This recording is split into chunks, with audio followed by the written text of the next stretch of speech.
नमस्कार दर्शकों, आज मैं मकर संक्रांति से लेकर वर्ष भर सुनी जाने वाली संपूर्ण फल देने वाली पावन पवित्र धर्मराज जी की 5 कहानी सुनाने जा रही हूँ। जब मैं आपको कहानी सुनाऊं तो आप बीच बीच में हुंकारा जरूर लगाइएगा। इससे आपको कहानी सुनने का पूरा फल मिलेगा। एक समय की बात है, धर्मराज जी की परम भक्त एक बूढ़ी अम्मा थीं, जो हर समय भगवान का नाम जपती रहती थीं, पूजा अर्चना करती रहती थीं। परंतु वह बूढ़ी अम्मा बहुत कंजूस थीं। वह कभी भी किसी को एक रोटी भी दान में नहीं देती थीं।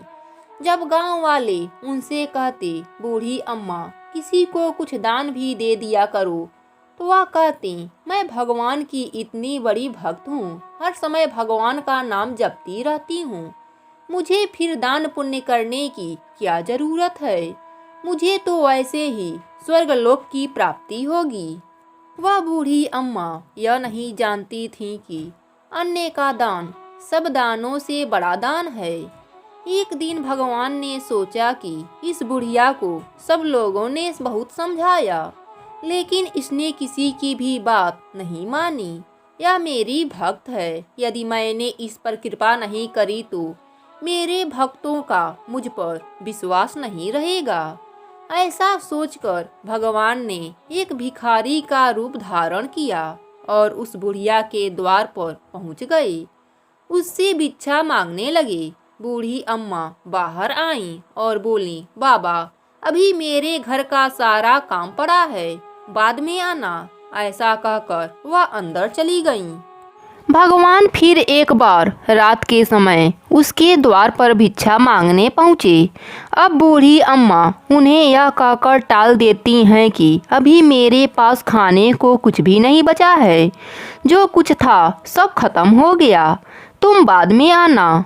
अब भगवान सोचते हैं, एक बार फिर कल कोशिश कर लूँगा। ऐसा सोचकर भगवान जी अगले सुबह फिर उस बुढ़िया के द्वार पर पहुँचते हैं और भिक्षा मांगते हैं। माई, मुझे कुछ खाने को दे दो, मैं बहुत दिनों से भूखा हूँ, मुझ पर दया करो। माई, ऊपर वाला तुम पर दया करेगा। अब बूढ़ी अम्मा को गुस्सा आ जाता है। वह भिखारी के रूप में आए भगवान को खरी खोटी सुनाने लगती हैं और कहती हैं, तुम्हारे जैसे बहुत भीख मांगने आते हैं, चलो जाओ यहाँ से। और ऐसा कहकर वह वहाँ से भगा देती हैं। अब भगवान सोचते हैं, यह बुढ़िया नहीं सुधरेगी। ऐसा सोचकर भगवान वहाँ से चले जाते हैं। अब वह दिन भी आ जाता है जब बुढ़िया को लेने यमलोक से दूत आते हैं। यमदूतों को देखकर बूढ़ी अम्मा बोली, अरे मुझे तो स्वर्गलोक जाना है। यम के दूत बोले, बूढ़ी अम्मा ऐसा तुमने कोई काम नहीं किया है कि तुम्हें स्वर्गलोक की प्राप्ति हो। तब बूढ़ी अम्मा बोली, मैं सुबह शाम प्रभु का नाम जपती रहती थी, उनकी पूजा अर्चना करती रहती थी, उनका कथा कहानी कहा करती थी, इसलिए मुझे स्वर्गलोक ले चलो। तब यमदूत बोले, बूढ़ी अम्मा भगवान का नाम जपने से स्वर्ग की प्राप्ति नहीं होती, उसके लिए अच्छे कर्म भी करने पड़ते हैं। अब बूढ़ी अम्मा रोने लगी, मुझे जहाँ ले जाना चाहते हो ले जाओ, लेकिन एक बार मुझे मेरे धर्मराज जी से मिलवा दो। तब यमदूत बूढ़ी अम्मा को लेकर स्वर्गलोक पहुँचे। स्वर्गलोक पहुंचकर बूढ़ी अम्मा भगवान के पैरों में गिर गई और कहने लगी, हे प्रभु यह क्या है, मैं तो सुबह शाम आपकी भक्ति करती थी, फिर मुझे स्वर्गलोक की प्राप्ति क्यों नहीं हो रही है। तब भगवान बोले, बुढ़िया तूने आज तक किसी भूखे को खाना नहीं खिलाया, अन्य दान सबसे बड़ा दान है। मैं भी तेरे पास भिक्षा मांगने आया था, लेकिन तूने मुझे भी भिक्षा में एक दाना तक नहीं दिया। अब बुढ़िया भगवान के सामने हाथ जोड़कर रोने लगती है, प्रभु मुझे क्षमा कर दीजिए। भगवान उसे एक मौका और देते हैं और कहते हैं, बुढ़िया तूने मेरी बहुत भक्ति करी है, इसलिए तुझे एक मौका और दे रहा हूँ। तू धरती पर जा और जाकर जितने पुण्य कर सकती है कर ले, क्योंकि तेरे पास सिर्फ 1 सप्ताह का समय दूंगा। वह बुढ़िया खुश हो जाती है और फिर वह अपने पुराने शरीर में समा जाती है। अब बुढ़िया के घर जो भी भिखारी आता, बुढ़िया उसे पूरी पकवान बनाकर खिलाती, रोज अच्छा भोजन बनाकर भिखारियों को बांटकर आती। 1 सप्ताह में बुढ़िया ने खूब धर्म कर्म किया। अपने मरने से पहले उसने थाली, लोटे, सोना चांदी, अनाज सब कुछ दान किया।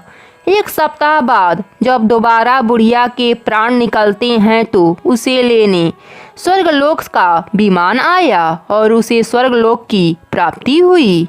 हे प्रभु, जैसे बुढ़िया को स्वर्गलोक की प्राप्ति हुई, वैसे ही आपकी कहानी कहने वाले, सुनने वाले और हुंकारा भरने वालों को भी स्वर्गलोक में जगह देना। जय हो धर्मराज जी की।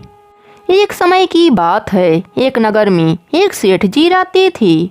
उनका बहुत बड़ा व्यापार था। उनके पास अपार संपत्ति थी, लेकिन उनमें एक कमी थी। वह बहुत बड़े कंजूस थे। उन्हें लगता था कि सब काम हो जाए, पर उनका एक भी धन खर्च ना हो। एक बार वह सेठ कथा सुनने गए। वहाँ पर उन्होंने सुना कि धर्मराज जी का पूजा अर्चना करने से ही स्वर्गलोक की प्राप्ति होती है।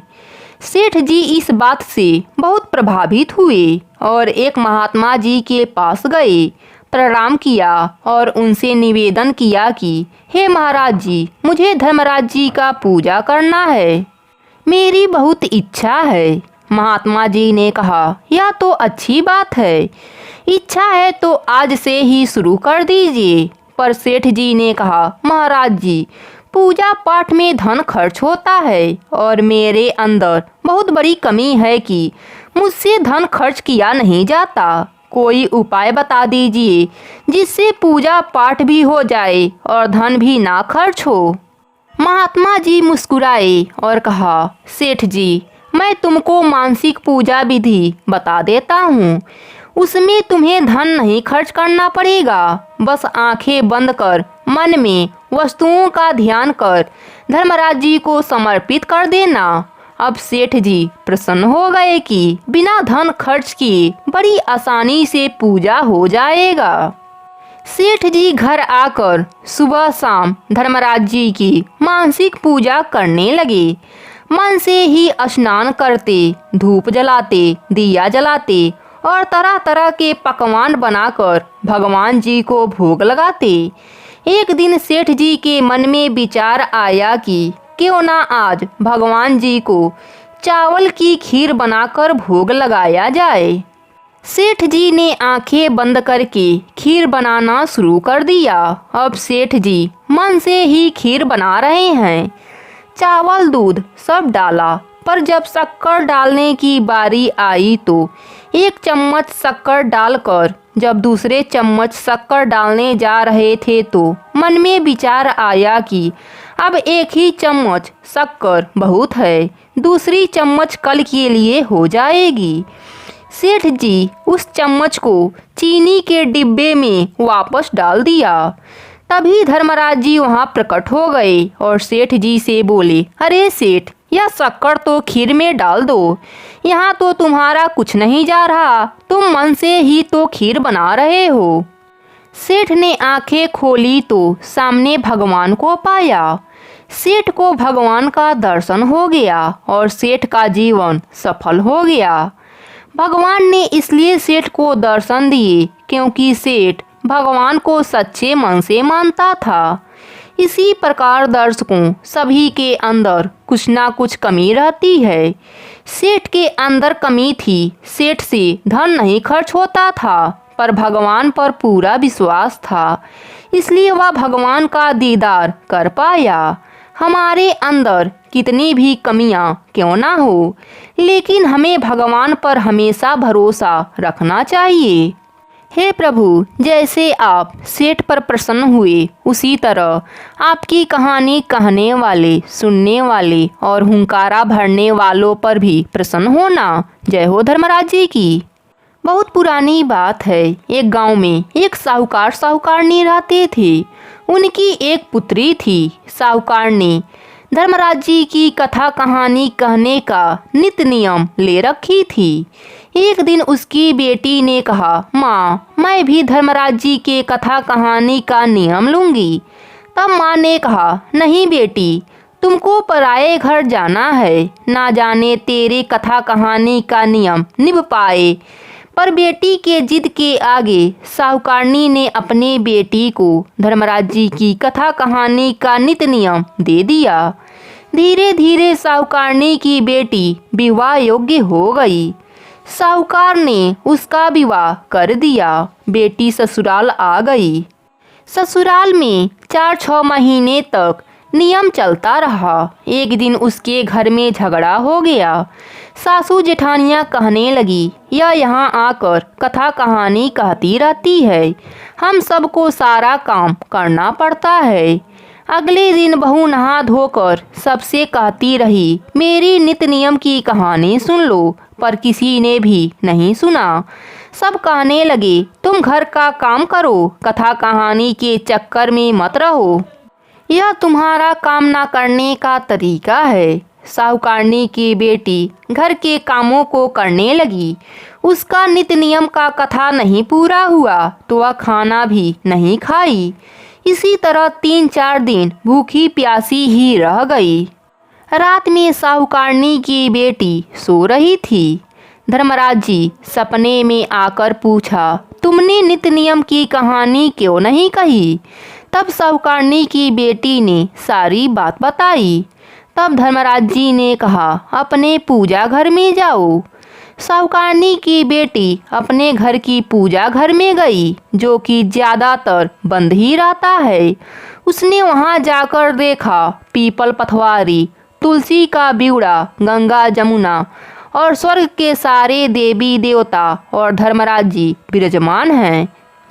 साहूकारनी की बेटी यह सब देखकर बहुत खुश हुई। सारे देवताओं की पूजा की और धर्मराज जी की नित नियम की कथा कहानी कही। बहू पूजा घर का दरवाजा बंद करके खुशी खुशी रसोई घर में आई और भोजन करने लगी। जेठानियों ने ताना मारते हुए बोला, क्या हुआ? तेरे नित नियम का भूख के मारे सारे नियम तोड़ दिया क्या?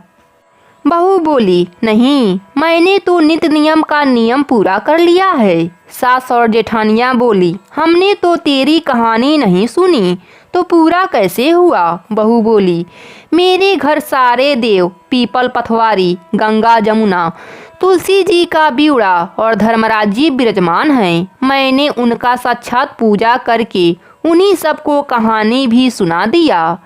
यह सब बात सुनकर सास जेठानियाँ बोली, हमें भी दिखाओ। तब बहू ले जाकर सास और जेठानियों को पूजा घर खोलकर दिखाया, पर वहाँ पर सब देव गायब हो गए थे। तब बहू ने कहा, हे भगवंत, अगर मैंने सच्चे मन से आपका नित नियम किया हो तो सारे लोगों को आप सभी का दर्शन हो जाए।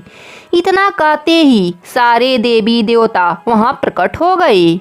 सास और जेठानियाँ देखकर भगवान से माफ़ी मांगने लगी और बहू से भी माफ़ी मांगने लगीं। सास और जेठानियों को नित नियम की पुण्य का अनुमान लग गया था।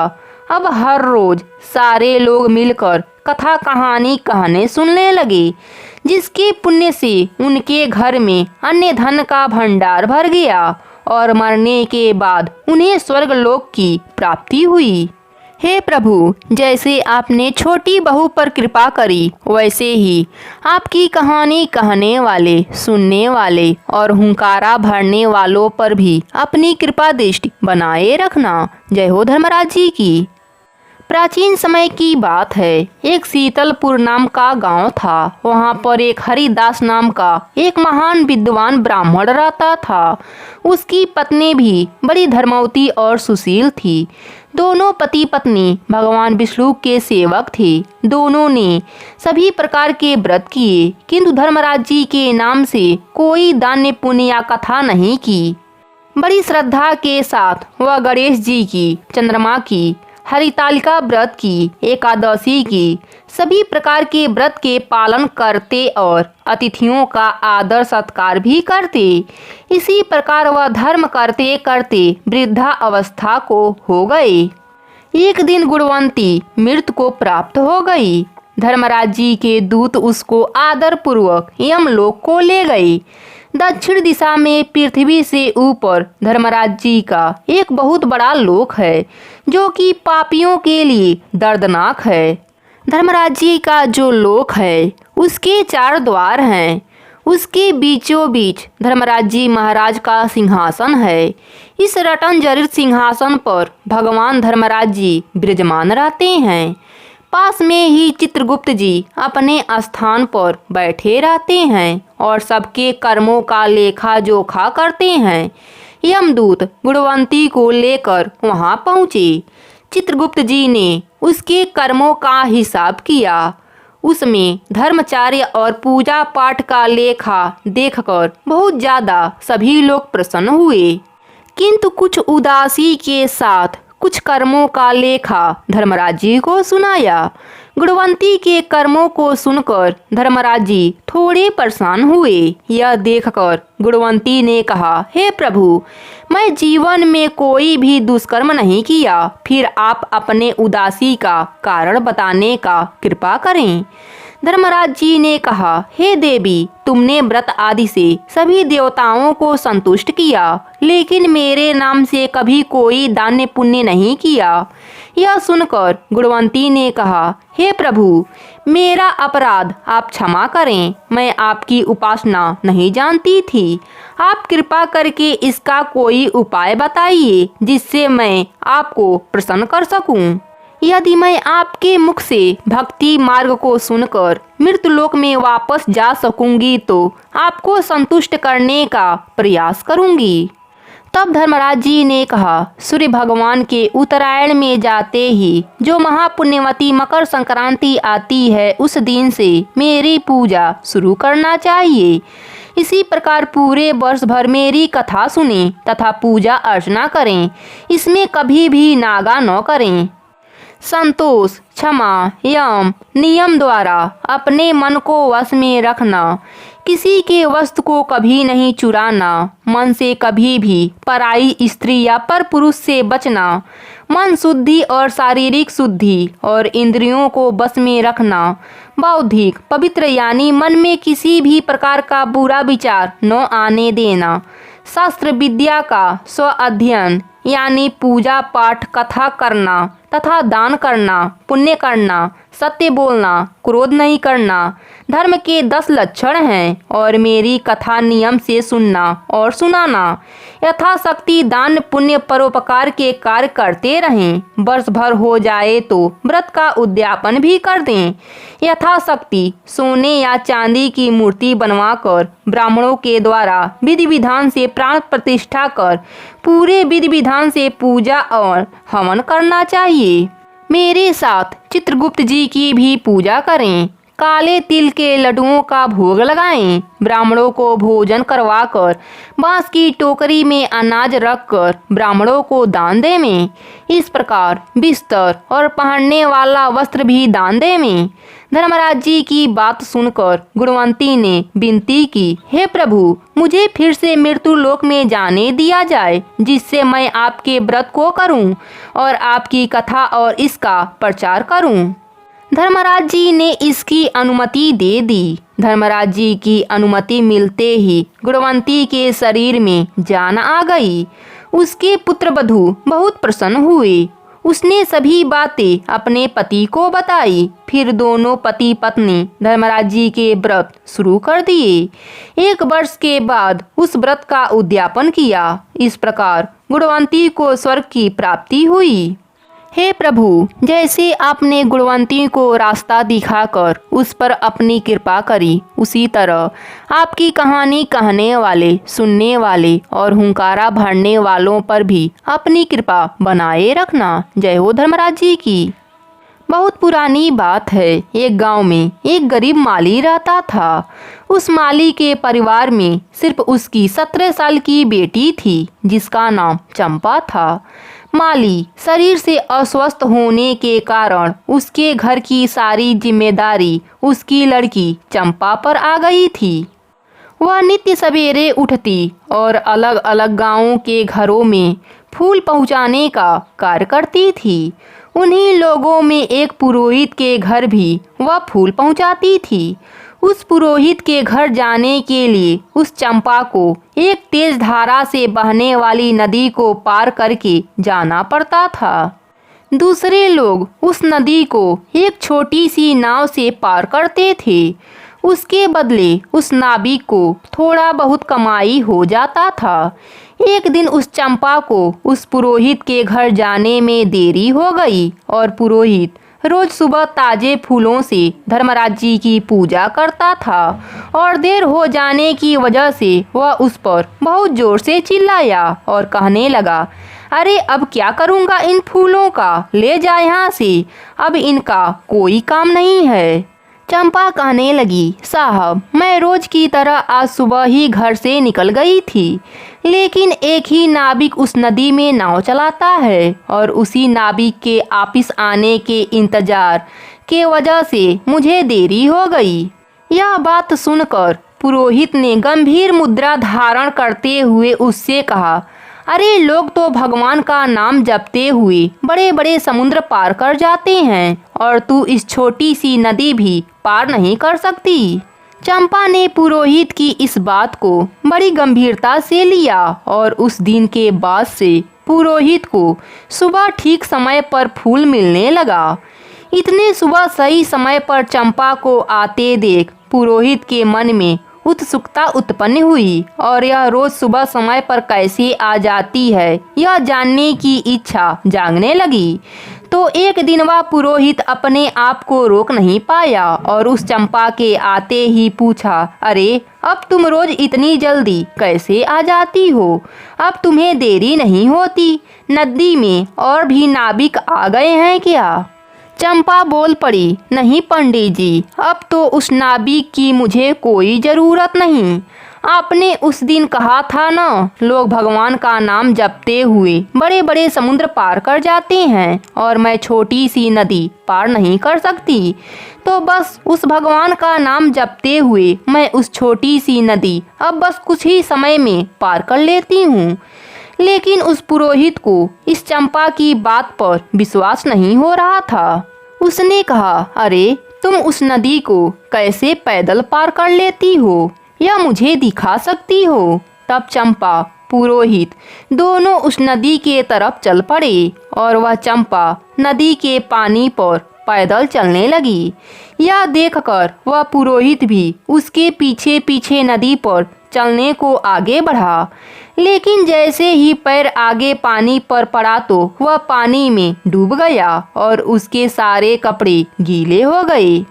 चंपा जोर से चिल्लाई, अरे पंडित जी, आपने अपने भगवान का नाम तो लिया ही नहीं, देखो आपके सारे कपड़े गीले हो गए। अगर भगवान में विश्वास ही नहीं करेंगे तो कैसे नदी पार कर पाएंगे? अगर आप विश्वास नहीं करते किसी पर तो आप सब कुछ खो देते हैं। विश्वास अपने आप पर और विश्वास भगवान पर, यही जीवन का असली रहस्य है।